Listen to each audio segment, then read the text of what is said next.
branco. Ele sempre mandava eu usar muita droga. Cada vez mais e mais droga.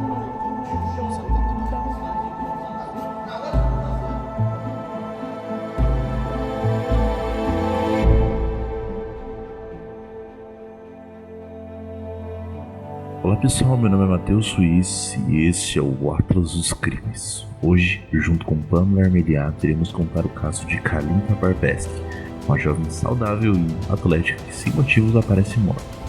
Prontos? Então coloque seus fones de ouvido e preparem-se.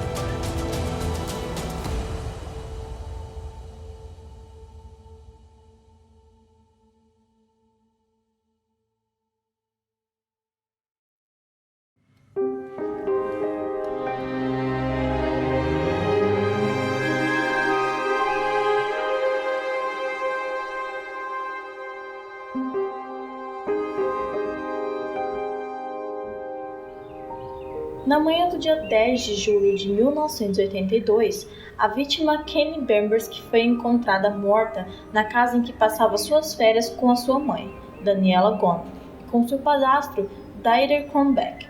Iniciaram as investigações buscando esclarecer a causa da morte da vítima e a autoria do homicídio, o que resultou em uma sequência de julgamentos nos dois países envolvidos, quais sejam a Alemanha e França, e também no Tribunal Europeu dos Direitos Humanos. A vítima, Kalinka Barbeski, era filha de André Barbeski e Daniela Gunn e tinha 14 anos quando foi morta.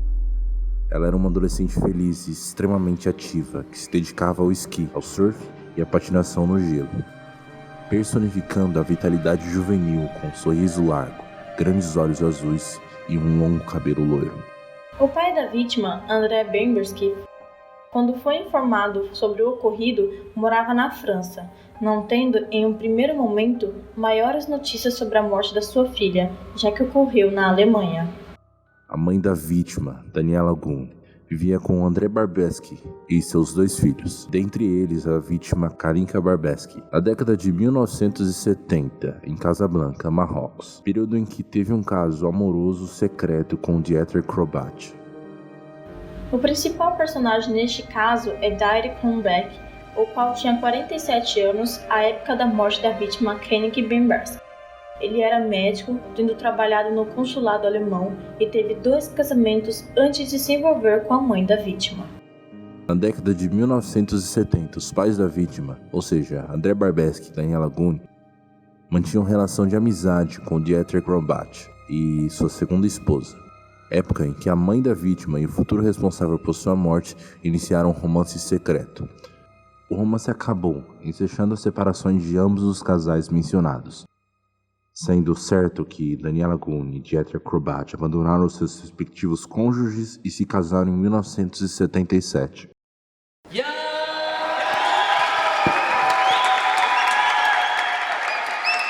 Uma vez casados, eles mudaram-se para a Alemanha, tendo Daniela Gunn permanecido com os 2 filhos que teve com André Bamberski, razão pela qual Dieter Kronbeck passou a ter intenso relacionamento com a vítima Kalinka Bamberski.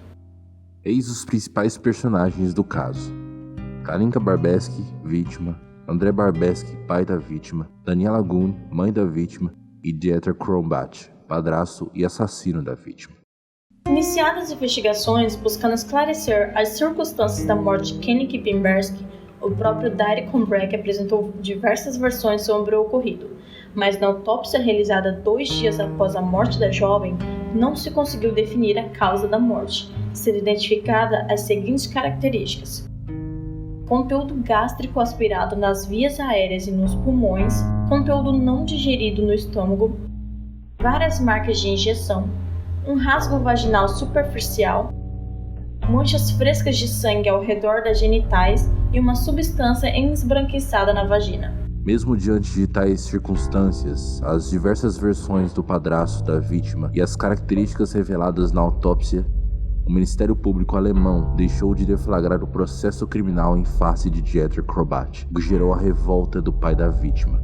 André, convencido da culpa de Dieter, passou a distribuir panfletos, acusando pelas práticas dos crimes de homicídio e de estupro, e contratou um renomado advogado objetivado levar aquele que supõe ser o matador da sua filha a julgamento. Mesmo diante da obstinação do pai da vítima, ele não conseguiu ver processado Dieter Krobat na Alemanha, tendo o caso sido levado ao Tribunal Superior Alemão, o qual concluiu, em julgamento realizado em 1987, que não havia provas suficientes para demonstrar que Dieter teria causado a morte da vítima. O inconformismo de André ensejou a exumação do corpo da vítima, a qual revelou novos esclarecimentos e provocou o primeiro julgamento realizado na França à revelia do acusado, a qual acabou condenando a pena de 15 anos de prisão. Todavia, o Tribunal Europeu dos Direitos Humanos, em 2001, anulou a condenação imposta na França a Dieter Krobat, sob o argumento de que ele, em razão da revelia, não conseguiu se defender. Diante do fundamento da anulação, André tentou a extradição de Dairy da Alemanha para a França, a fim de que ele fosse novamente julgado, participando do processo e exercendo a sua defesa, evitando-se outra anulação. Mas a extradição foi negada por um tribunal alemão em 2004, sob o argumento de que o caso havia sido encerrado com a anulação da condenação. Portanto, a situação que se apresentava era realmente inusitada. Existiam provas para condenar o réu, mas não existia um mecanismo através do qual se pudesse obrigá-lo a ser submetido a um julgamento. Uma vez que o crime ocorreu em 1982, o prazo prescricional a ser observado era de 30 anos, o que significava dizer que, mantida aquela situação, Dairy estava livre de qualquer punição em 2012. Inconformado, André Barbesque adotou uma providência inesperada.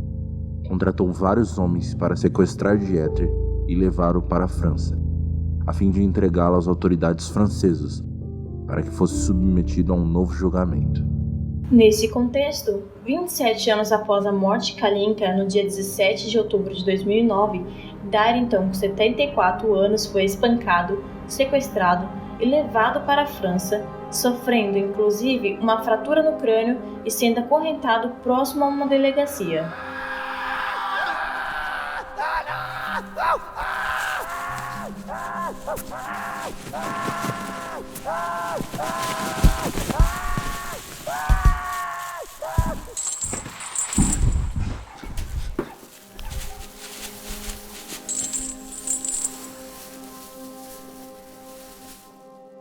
A suspeita do sequestro de Dieter recaiu em André, o qual foi surpreendido com 19 mil euros, com as quais pretendia pagar aos sequestradores pelo serviço executado a seu mando, tendo mesmo sido preso e depois libertado sob fiança. Isso gerou certa tensão entre os países envolvidos, porque a Alemanha exigiu o retorno de Dairy e a extradição de André e dos executores do sequestro, o que foi negado pela França. Assim, Dieter foi submetido a um novo julgamento, agora com a sua presença, afastando-se as possibilidades de ser novamente questionada a validade do julgamento. Ele acabou novamente sendo condenado pela justiça francesa a pena de 15 anos de prisão, a exemplo do que ocorreu na sua primeira condenação. A sentença condenatória, acompanhada pela imprensa mundial, proferida no dia 22 de outubro de 2011, acolheu a tese do ministro público, segundo a qual ele havia drogado a vítima com o objetivo de estrupá-la no dia dos fatos. A condenação foi mantida pela segunda instância e também pelo Tribunal de Cassação. Posteriormente, o caso foi levado, agora pela segunda vez, ao Tribunal Europeu dos Direitos Humanos, alegando-se, em favor de Dieter, o fato dele ter sido julgado por 2 vezes pelos mesmos fatos. Contudo, o Tribunal Europeu dos Direitos Humanos, desta vez, manteve a condenação do Tribunal de Cassação francês, destacando que a Convenção Europeia dos Direitos Humanos não impede julgamentos independentes realizados na Alemanha e na França. Portanto, em julgamento realizado no mês de março de 2018, Dieter Krobat acabou condenado de maneira definitiva por causar danos corporais intencionais, que resultaram na morte não intencional de Kalinka Barbesque, sendo a pena fixada em 15 anos de prisão. Por força da incrível obstinação do pai da vítima, André, que chegou a encomendar o sequestro de Dairy a fim de que ele fosse julgado, o réu acabou definitivamente condenado pela morte da jovem Kalinka, e a repercussão desse caso foi internacional, tendo mesmo, inclusive, gerado um filme imperdível.